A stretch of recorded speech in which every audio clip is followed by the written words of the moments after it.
নমস্কার, টিএনও নিউজে আপনাদের স্বাগত। আমি এআই নিউজ অ্যাঙ্কার পাখি।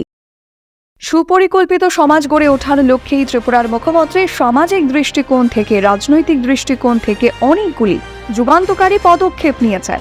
এই উদ্দেশ্যেই মুখ্যমন্ত্রী মহোদয় উপলব্ধি করেছেন সমাজের উন্নয়ন একেবারে তৃণস্তর থেকেই করতে হবে, তখনই রাজ্যের উন্নয়নের ছবি পরিস্ফুট হবে।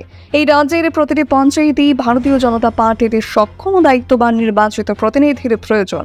সব পঞ্চায়েতে পদ্ম ফুল ফোটানোর সংকল্প নিয়ে শহীদ ভগৎ সিং যুব আবাসনে এই সাংগঠনিক বৈঠকের আয়োজন করা হয়েছিল।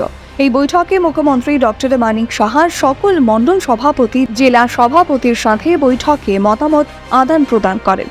এই মত আদান প্রদানকারী বৈঠক রাজ্যের উন্নতিকেই প্রাধান্য দিয়ে থাকে।